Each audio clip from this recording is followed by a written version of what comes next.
Selamat siang, saudara-saudari terkasih. Puji Tuhan, hari ini kita masih bisa beribadah secara online bersama-sama. Mari kita persiapkan hati kita sebelum memulai ibadah ini.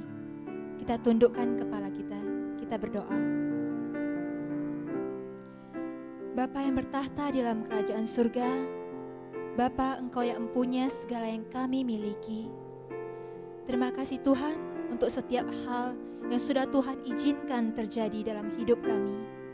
Terima kasih Tuhan, Engkau telah memberikan kami kekuatan dan menyertai kami hingga saat ini. Bapa, ampunilah kami Tuhan untuk segala hal yang telah kami lakukan. Layakkanlah kami saat ini Tuhan untuk boleh memuji-Mu. Hanya ke dalam tangan-Mu Tuhan kami serahkan ibadah kami hari ini dari awal hingga akhir. Terimalah pujian kami Tuhan. Hanya di dalam nama anak-Mu, Yesus Kristus, kami berdoa. Amin. Mari kita nyatakan keinginan kita untuk berada di dalam hadirat Tuhan, untuk berada di dalam naungan Tuhan. Kita naikkan pujian di bawah kepak sayap-Mu.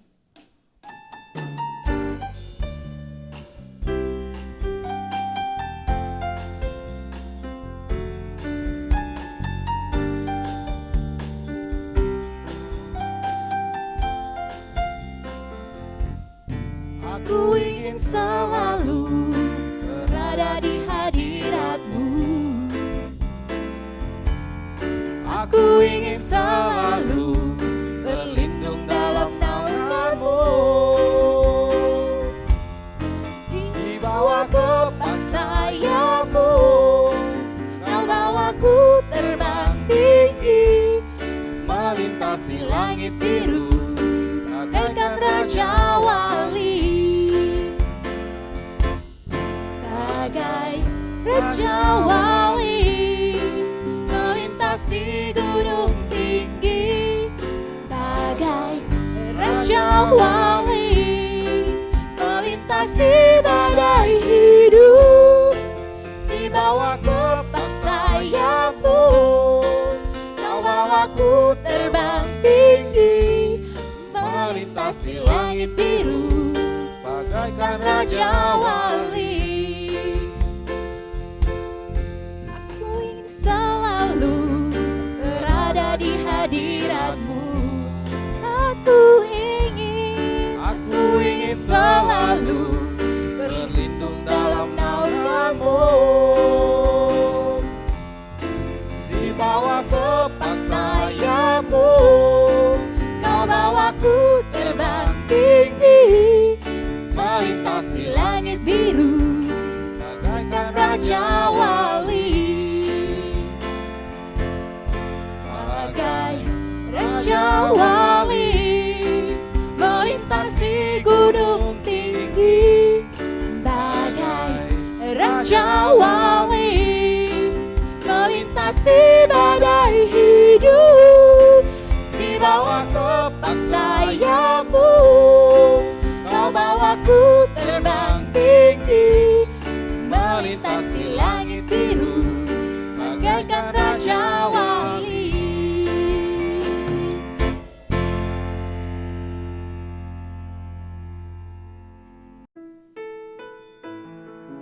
Di bawah naungan Tuhan, kita tidak perlu takut karena Tuhan tidak pernah meninggalkan kita. Tuhan selalu menjaga hidup kita. Yes, Tuhan adalah Bapa yang setia.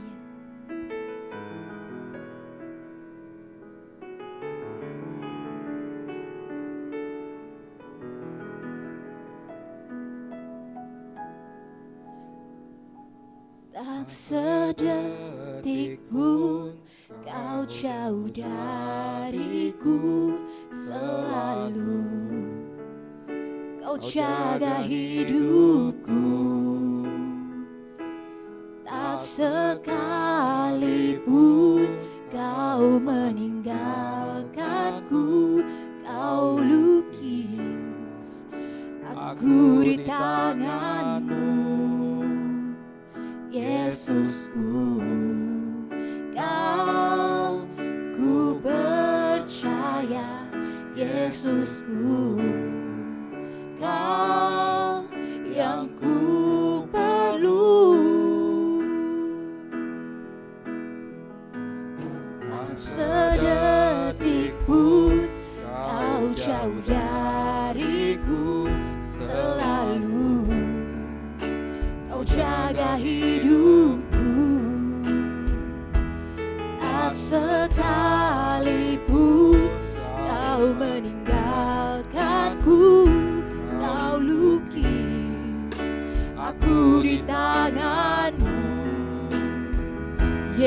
Yesusku, Kau ku percaya. Yesusku, Kau yang ku perlu. Tak pernah Kau tinggalkan, tak Kau tinggalkan. Hidupku ada di tangan-Mu. Tak pernah Kau lupakan, selalu di hati-Mu. Engkau yang memegang hidupku. Tak pernah Kau biarkan, tak Kau tinggalkan. Hidupku ada di tangan-Mu. Tak pernah Kau lupakan, selalu di hati-Mu.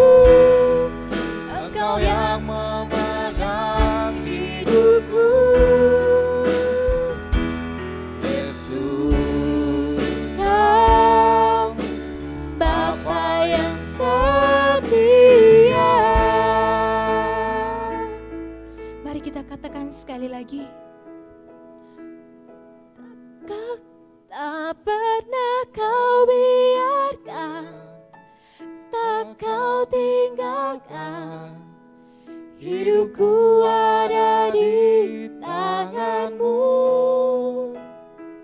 Tak pernah Kau lupakan, selalu di hati-Mu. Engkau yang memegang hidupku. Yesus, Kau Bapa yang setia.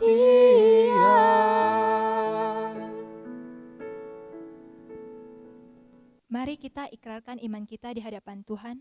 使读信经，我信上帝全能的父，创造天地的主。我信我主耶稣基督，上帝的独生子，因圣灵感应，如同这里玛利亚所生，在本丢比拉多受下受难，被钉以十字架，受死埋葬，第三天从死人中复活升天，坐在全能父上帝的右边，将来必从那里降临，审判活人死人。我信圣灵，我信生而公的教会，我信圣徒相通，我信罪的赦免，我信身体复活，我信永生。阿门。主祷文：我们在天上的父，愿人都尊父的名为圣。愿父的国降临，愿父的旨意行在地上，如同行在天上。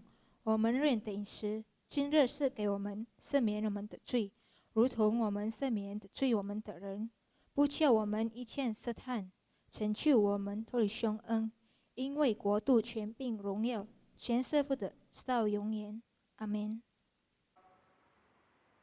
Shalom, selamat siang Bapak Ibu sekalian yang dikasihi Tuhan. Puji syukur pada masa-masa seperti ini, di siang hari ini kita masih dapat beribadah bersama, kita dapat mendengarkan firman Tuhan dan bahkan melayaninya. Ada sebuah kisah nyata tentang seorang pria yang bernama Muji. Ia adalah orang kaya yang dikenal dengan baik di tempat ia tinggal di salah satu daerah di Indonesia. Seperti kebanyakan orang pada umumnya, ia pun hidup dengan bahagia bersama-sama dengan keluarganya, bersama dengan seorang istri dan seorang anak perempuannya. Namun tiba-tiba pada suatu hari, ia menyadari bahwa kedua matanya mengalami masalah, di mana penglihatannya semakin buram dan menjadi tidak jelas. Maka kemudian ia pun pergi ke Singapura, di rumah sakit di sana untuk mengecek apa yang terjadi dengan matanya. Hasil menunjukkan bahwa kedua lensa matanya timbul beberapa benjolan. Kemudian Muji pun dengan sangat panik dan tergesa-gesa bertanya kepada si dokter, "Dok, Apa yang dapat saya lakukan, Dok? Mohon engkau menolong saya menyembuhkan mata saya. Berapapun akan saya bayar, Dok. Jawab dokter dengan nada yang pesimis. Jujur, Muji, kasus ini adalah kasus yang sangat langka dan belum ada obat di seluruh dunia. Dan biasanya setiap pasien yang menderita penyakit mata ini pasti akan mengalami kebutaan. Mohon maaf, hanya mujizat sajalah yang bisa menyembuhkan mata Anda, Muji. Spontan, Muji pun langsung panik, kaget, penuh dengan kebingungan dan keputusasaan. Sepulang dari rumah sakit, ia pun merasa sangat sedih dan menangis dengan sangat histeris.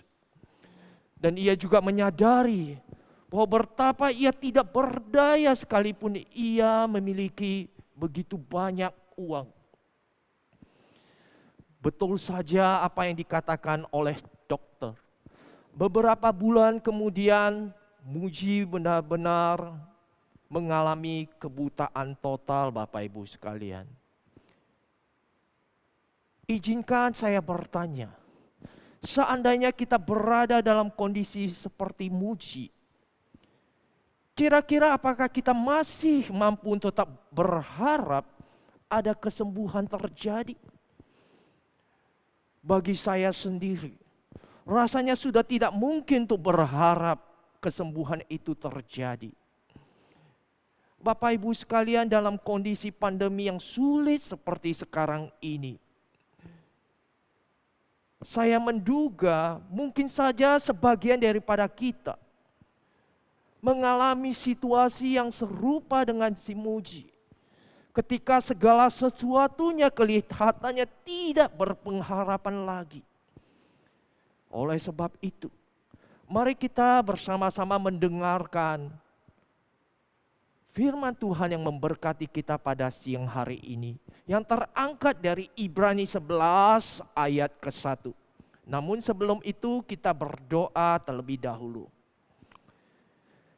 Bapa kami yang di sorga, Tuhan kami Yesus Kristus, mulia nama-Mu. Bapa, terima kasih untuk penyertaan dan pemeliharaanmu yang selalu ya dan amin. Bapa, kami siap untuk mendengarkan firman-Mu. Kiranya Engkau memberkati setiap daripada kami, dimanapun kami berada, sehingga firman-Mu boleh tetap hidup di dalam hati kami. Melalui roh-Mu, kami boleh memahami dan semakin mengenal Engkau dan kehendak-Mu.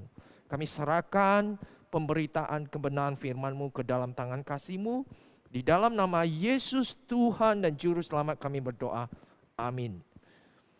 Mari saya mengajak Bapak Ibu sekalian, kita bersama-sama membaca teks Alkitab ini dengan seksama ya. Ibrani 11 ayat ke-1. Iman adalah dasar dari segala sesuatu yang kita harapkan dan bukti dari segala sesuatu yang tidak kita lihat. Amin. Nah, Bapak Ibu sekalian yang dikasihi Tuhan, Paulus menulis surat ini kepada orang-orang Ibrani, orang-orang Kristen Yahudi pada masa itu. Secara spesifik di dalam Ibrani 11 ini, Paulus menekankan agar mereka itu tetap teguh di dalam iman mereka kepada Yesus Kristus. Di dalam kondisi mereka yang tidak mudah pada masa itu. Bahkan situasi seperti kelihatan tidak berpengharapan lagi. Kita paham betul pada masa itu adalah masa pemerintahan Romawi, di mana orang-orang Kristen seringkali mengalami penghinaan, dikucilkan, bahkan dianiaya, diburu sampai dibunuh bukan. Bukan tidak mungkin dalam kondisi yang seperti itu Bapak Ibu sekalian. Sebagian daripada mereka kemudian memilih untuk meninggalkan gereja, memilih untuk murtad, dan kemudian kembali bergabung dengan orang-orang Yahudi yang tidak percaya. Nah, pada masa pandemi seperti sekarang ini, yang sangat sulit dan kelihatannya tidak berpengharapan, saya kira bukan tidak mungkin sebagian daripada umat Kristiani menjadi sangat gelisah, menjadi kecewa, bahkan berada dalam kedukaan yang cukup dalam. Seolah-olah Allah kita adalah Allah yang diam dan tidak peduli sama sekali, bukan? Bahkan bukan tidak mungkin, sebagian mungkin berasa bahwa iman mereka sudah mengalami kemerosotan.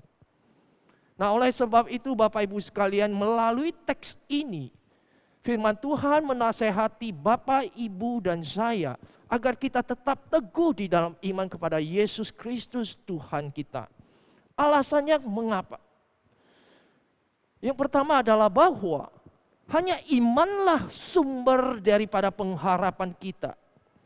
Seorang pendeta Anglikan yang bernama William Gurnall, beliau mengatakan, harapan memenuhi jiwa yang menderita dengan sukacita dan penghiburan batin yang sedemikian rupa, sehingga ia dapat tertawa sementara air mata berlinang, mendesah dan bernyanyi dalam satu tarikan nafas.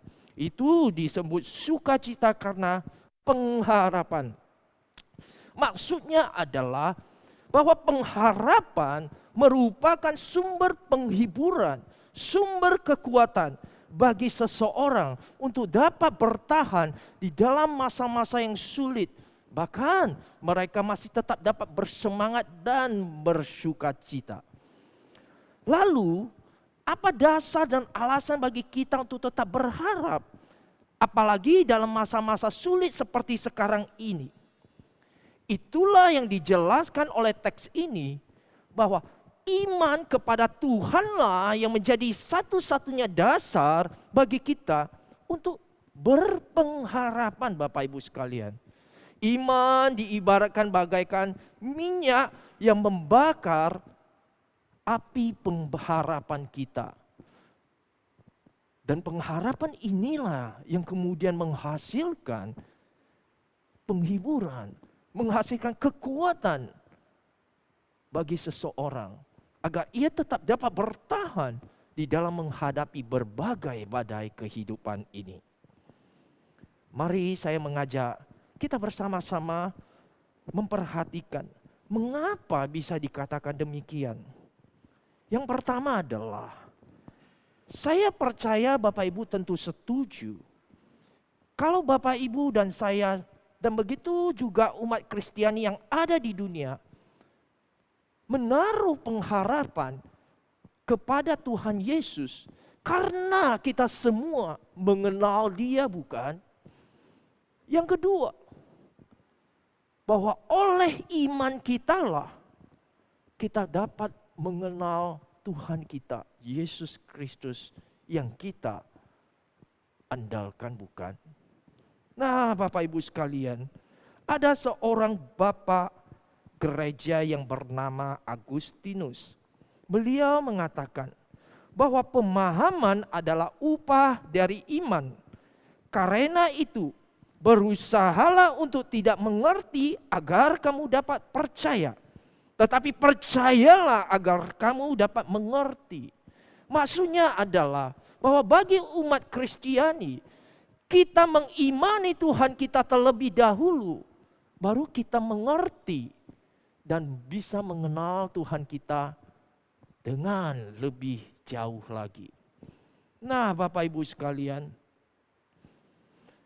iman kepada Yesus Kristuslah yang sebenarnya memampukan Bapak, Ibu dan saya, yang menuntun kita semua sehingga kita boleh memahami firman Tuhan yang ada di dalam Alkitab. Sekalipun kita tidak melihat segala peristiwa yang tercatat di dalam Alkitab, bukan?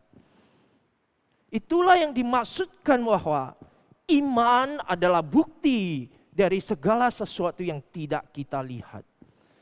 Kita tidak melihat proses penciptaan. Kita tidak melihat ketika laut itu terbelah. Kita tidak melihat ada tiang api dan tiang awan.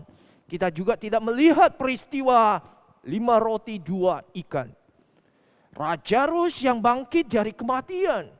Orang kusta dan wanita pendarahan yang disembuhkan. Kita juga tidak melihat secara langsung Yesus Kristus yang disalibkan. Yesus yang bangkit di antara orang mati. Dan lain sebagainya. Namun sekali lagi, oleh karena imanlah kita dimampukan untuk memahami semuanya itu. Sehingga kita boleh mengenal bahwa Allah yang kita sembah adalah Allah yang hidup. Adalah Allah yang selalu setia dengan janjinya. Adalah Allah yang serupa kemarin, hari ini, dan sampai selama-lamanya. Adalah Allah yang mengasihi kita semua melebihi siapapun yang ada di dunia ini. Oh Bapak Ibu sekalian, dengan pengenalan inilah umat Kristiani, Bapak Ibu dan saya, kita menaruh pengharapan dan kita mengerti bahwa pengharapan kita di dalam Tuhan kita tidak akan pernah menjadi sia-sia. Ada dikatakan, apa yang tidak mungkin dikerjakan oleh manusia selalu mungkin bagi Allah. Terutama di dalam rencana keselamatan yang dilakukan oleh Allah sendiri. Melalui inkarnasi Yesus Kristus menjadi manusia. Yang melayani, bahkan memberikan darah dan juga nyawanya di atas salib, bukan? Agar apa? Agar kita semua boleh memperoleh keselamatan. Hidup yang kekal di sorga. Melalui iman kepadanya Tuhan kita Yesus Kristus. Bapak Ibu sekalian, jika pengharapan di akhirat, yaitu hidup yang kekal, yang tidak mungkin bisa dicapai dengan usaha kita sendiri, telah dianugerahkan oleh Allah kepada kita, apalagi pengharapan di dunia yang fana ini.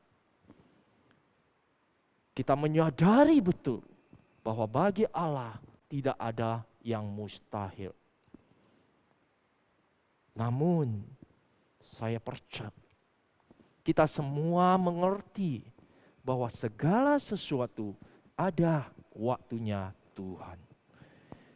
Seorang misioner bernama John Broker, beliau mengatakan bahwa harapan yang Tuhan berikan untukmu bukanlah sekedar keinginan, juga tidak tergantung kepada orang lain, harta benda, atau keadaan untuk validitasnya. Sebaliknya, harapan Alkitabiah adalah penerapan iman Anda yang memberikan harapan yang penuh keyakinan akan penggenapan janji-janji Allah. Amin. Maka teguhkanlah iman kita, Bapak Ibu sekalian, kepada Tuhan kita Yesus Kristus. Sebab imanlah satu-satunya sumber daripada pengharapan yang memberikan kita kekuatan untuk tetap bertahan di dalam masa-masa yang sulit sekalipun. Mari saya mengajak Bapak Ibu sekalian, kita akan masuk lebih dalam. Ketika kita melanjutkan pembacaan Ibrani 11 ini, kita akan menemukan bahwa firman Tuhan mengatakan kepada kita, sikap iman yang benar tidak hanya berhenti pada pengenalan yang menuntun ke pengharapan saja, Bapak Ibu sekalian. Melainkan sikap iman yang benar juga harus menghasilkan ketaatan, tindakan yang benar di hadapan Allah.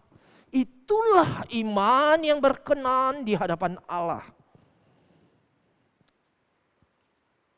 Ada dikatakan bahwa iman tanpa perbuatan, pada hakikatnya iman itu adalah mati.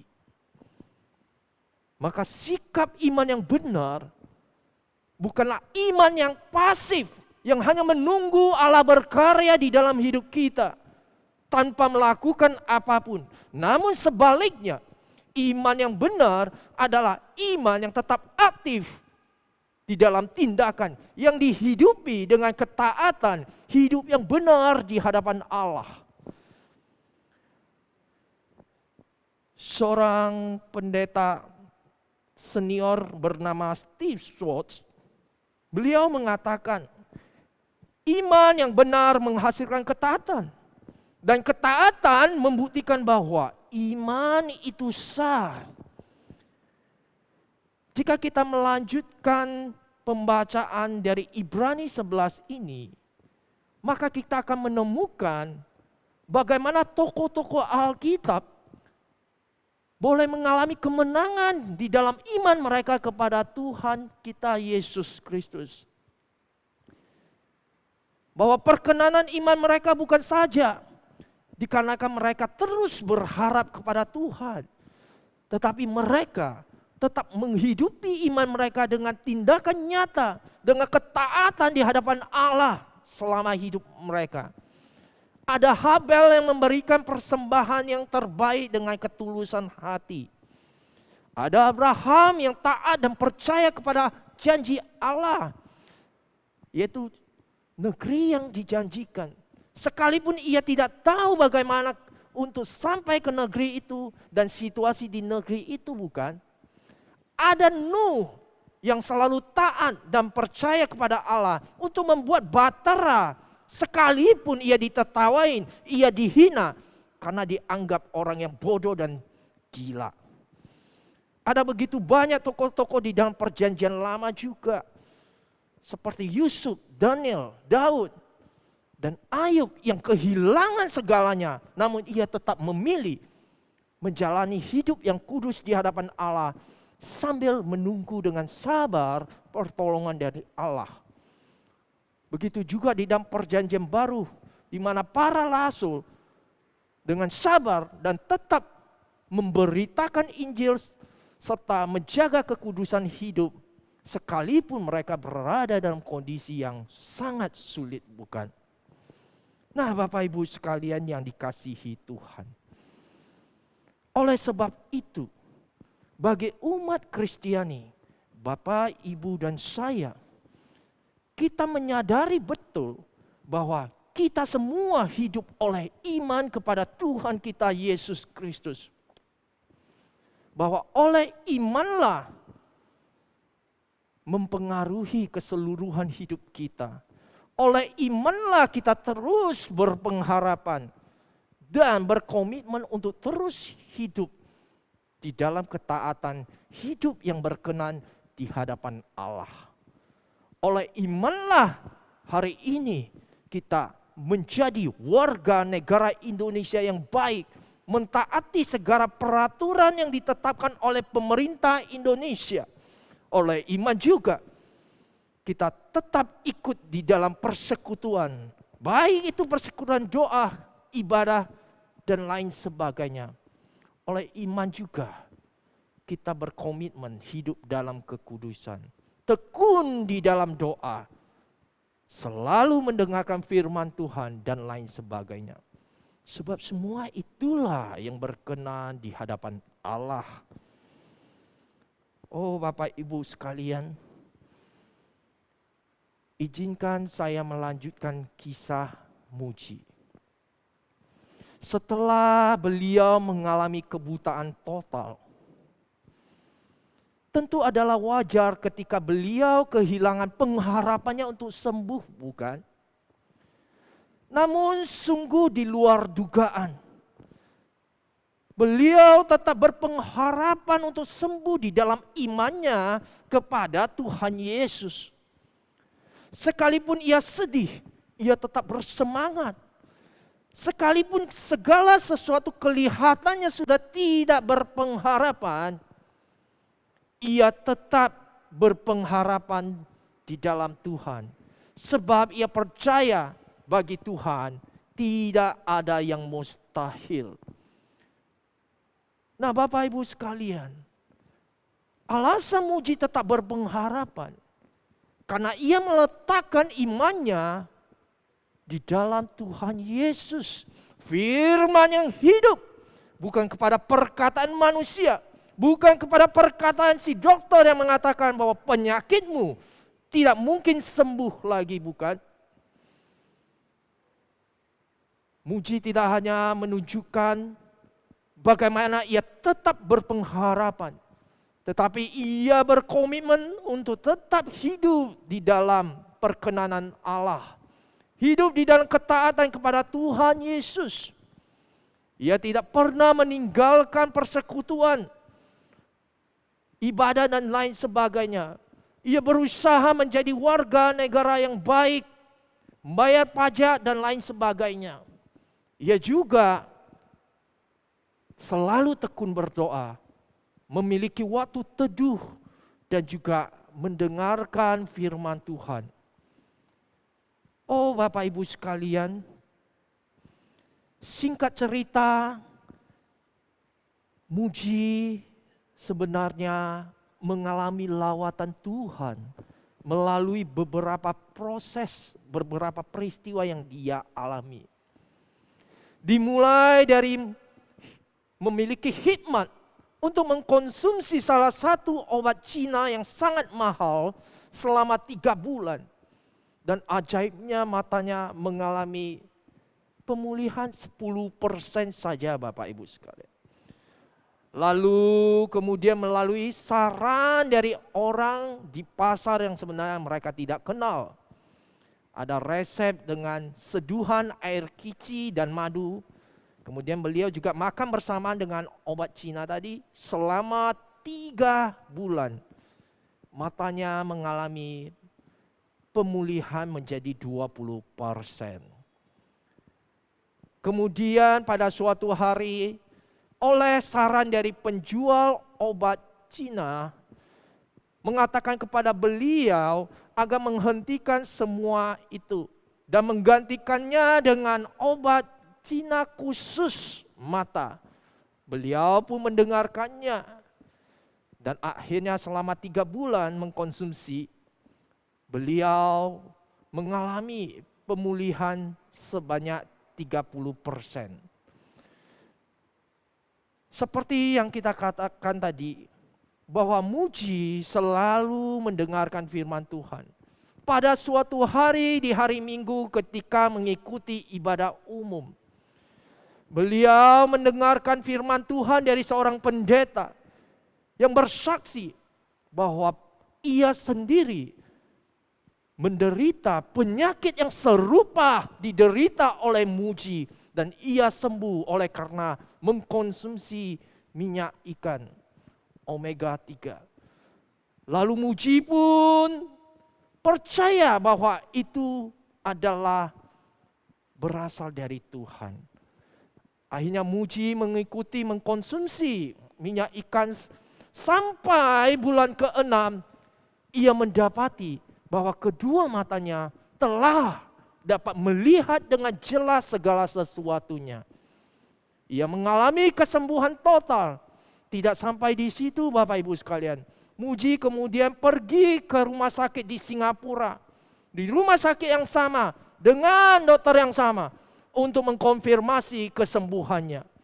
Ketika ia mengatakan kepada dokter itu bahwa aku sekarang dapat melihat dengan jelas segala sesuatu. Lalu dokter itu hanya tertawa dan mengatakan, Muji engkau jangan bercanda padaku. Namun hasil ronsen gak mungkin berbohong bukan? Dokter itu pun tercengang karena ia melihat hasilnya di mana kedua lensa matanya hanya tinggal bekas benjolan, di mana benjolan itu telah hilang semuanya Bapak Ibu sekalian. Dan kemudian dokter ini bertanya kepada Muji, apa rahasiamu? Muji pun menceritakan apa saja yang ia konsumsi selama itu. Namun Muji mengatakan satu hal, bahwa rahasia utamanya adalah imannya kepada Yesus Kristus yang membuatnya tetap berpengharapan untuk sembuh dan tetap setia di dalam ketaatan kepada Tuhan Yesus. Bapak Ibu sekalian, apa pelajaran yang sangat berharga yang dapat kita ambil dari kisah Muji ini? Apakah kesembuhan itu akan menjadi nyata apabila Muji berhenti berharap? Apabila Muji tidak tetap hidup di dalam perkenanan Allah, di dalam imannya kepada Tuhan. Melalui kisah ini, kita juga mengerti bahwa segala sesuatu ada waktunya Tuhan, ada caranya Tuhan, di dalam rencana Tuhan, bukan? Bahwa tidak ada mujizat yang mungkin, yang bisa terjadi tanpa iman kepada Yesus Kristus, Bapak Ibu sekalian. Bapak Ibu sekalian, kita hidup di dunia yang tercemar oleh dosa. Orang-orang di luar sana dan kita juga dicemari oleh dosa. Maka adalah tidak mungkin bagi kita untuk dapat hidup tanpa masalah. Namun yang membedakan adalah apakah kita menghadapi masalah itu di dalam iman kepada Yesus Kristus? Bapak Ibu sekalian, Tuhan tidaklah diam. Ia sangat mengasihi kita dan sangat peduli kepada kita. Melalui firman-Nya pada siang hari ini, Ia sedang berkata-kata kepada Bapak, Ibu, dan saya, bahwa mulai saat ini juga, hiduplah selalu dengan imanmu kepadaku. Sebab itulah sumber dari pengharapan yang membuat engkau bertahan di dalam kesulitan. Dan itu jugalah yang akan memampukan engkau tetap setia, berkenan di hadapanku di dalam situasi apapun. Percayalah bahwa semua itu tidak akan pernah menjadi sia-sia. Sebab aku adalah Allah yang hidup, Allah yang setia. Begitulah firman Tuhan yang memberkati kita pada siang hari ini. Tuhan memberkati. Mari kita bersama-sama berdoa. Bapa kami yang di sorga, Tuhan Yesus, sungguh mulia nama-Mu. Bapa, kami mengucap syukur dan terima kasih pada saat-saat seperti ini pun penyertaan-Mu selalu ya dan amin. Bapa, terima kasih untuk firman-Mu yang menjadi berkat bagi setiap kami. Kiranya firman-Mu boleh senantiasa hidup di dalam hati kita masing-masing dengan karya daripada Roh-Mu. Sehingga kami boleh menghidupi firman ini. Agar kita tetap mengimani Engkau. Sebab itu adalah sumber daripada pengharapan kita. Yang memberi kita kekuatan untuk bertahan. Dan tetap setia kepada Engkau. Kami serahkan hidup kami ke dalam tangan-Mu. Di dalam nama Yesus, Tuhan dan Juru Selamat kami yang hidup. Kami berdoa. Amin. Tuhan begitu baik, Dia memilih kita bahkan sebelum dunia dibentuk. Dia memilih kita sebagai alat kerajaan-Nya. Terima kasih Tuhan. Kita naikkan pujian, Kau telah memilihku.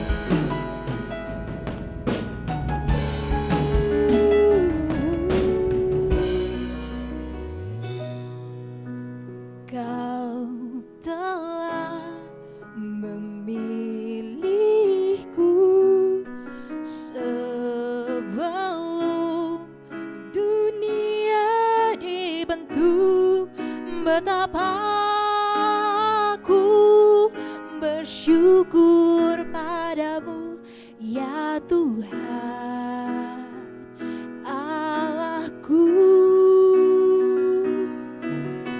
Kau telah memanggilku sebagai alat kerajaan-Mu.